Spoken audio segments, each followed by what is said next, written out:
Halo semua, selamat datang kembali di channel ini, channelnya para tenaga honorer P3K dan aparatur sipil negara. Video kali ini kita akan membahas terkait dengan komitmen pemerintah di dalam memperhatikan tenaga honorer, khususnya tenaga honorer tenaga teknis administrasi.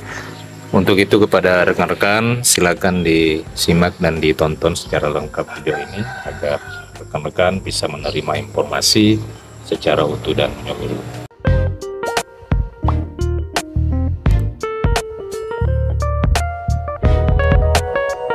Rekan-rekan sekalian, Ketua Perkumpulan Honorer K2 Indonesia PHK2I Bapak Zahirudin menilai bahwa pemerintah tidak memiliki komitmen yang kuat di dalam menyelesaikan persoalan tenaga non-aparatur sipil negara.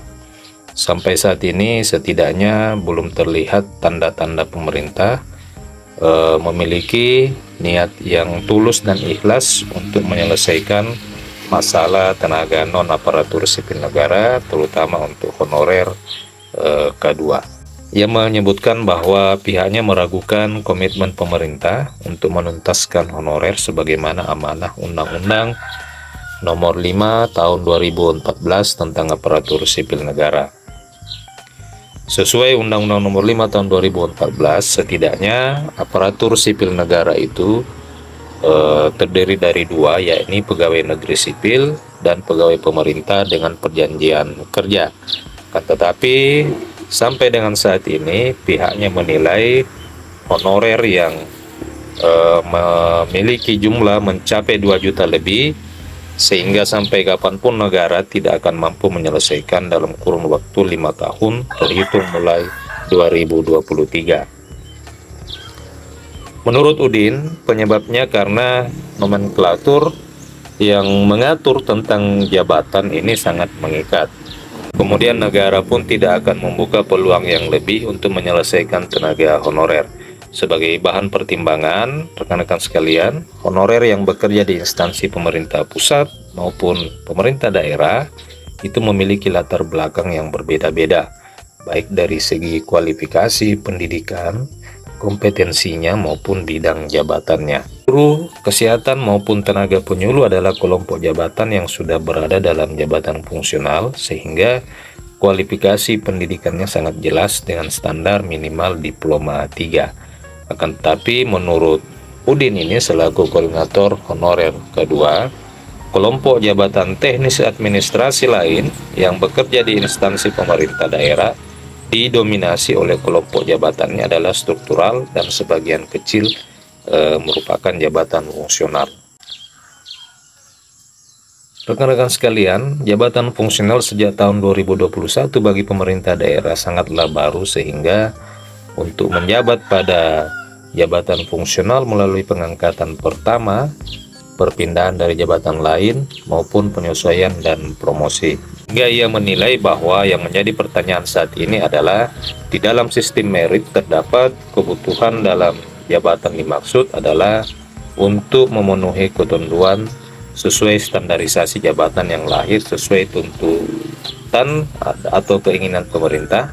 Dia meyakini bahwa perpindahan dari jabatan, penyesuaian dan promosi jabatan dari jabatan struktural, menurut saya, dari jabatan struktural maksud saya ke jabatan fungsional, itu sudah pasti belum memenuhi prasyarat dari jabatan fungsional bagi PNS yang mensyaratkan kompetensinya belum memenuhi syarat jabatan. Sehingga pemerintah, menurut dia, mengapa tidak memberikan kebijakan pada prasyarat kompetensi untuk pengangkatan pertama dalam jabatan fungsional.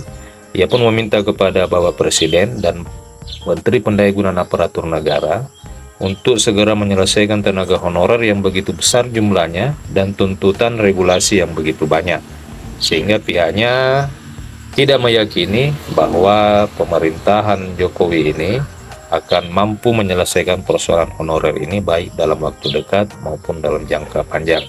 Alasannya karena formulasi yang ada memberikan batasan terhadap penyelesaian dan pengangkatan honorer menjadi aparatur sipil negara. Ya, rekan-rekan sekalian, ia menilai bahwa formulasi atau regulasi serta peraturan yang ada ini memberikan batasan kepada penyelesaian dan pengangkatan tenaga honorer menjadi aparatur sipil negara.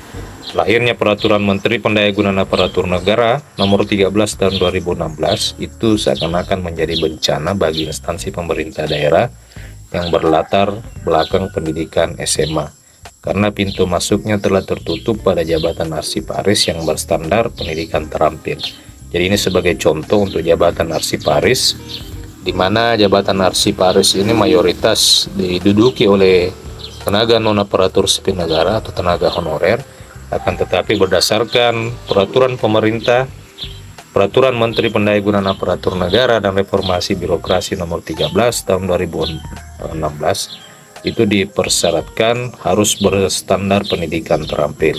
Sebelumnya, sebelum peraturan Permenpan RB Nomor 13 2016 ini terbit, nomenklatur jabatan arsiparis itu bisa diisi oleh pemula. Itu bisa diisi oleh pemula. Dalam Permenpan RB Nomor 48 Tahun 2014 juga menyebutkan bahwa jenjang dan jabatan arsiparis kategori terampil yang terendah sampai dengan tertinggi, yaitu arsiparis pemula, arsiparis terampil, mahir, dan arsiparis penyelia. Jadi ini yang membedakan.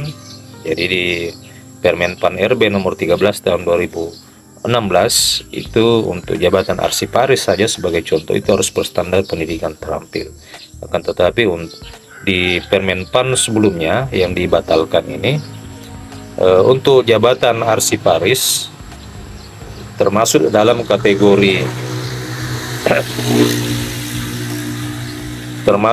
kategori keterampilan yang terendah sampai dengan tertinggi, yaitu arsiparis pemula, arsiparis terampil, mahir, dan penyelia. Inilah yang menjadi hambatan bagi tenaga SMA untuk bisa dibukakan formasi aparatur sipil negara, pegawai pemerintah dengan penyediaan kerja. Sementara itu rekan-rekan sekalian, honorer pada instansi pemerintah daerah hampir 80% adalah pendidikan SMA. Nah, ini menjadi permasalahan rekan-rekan sekalian.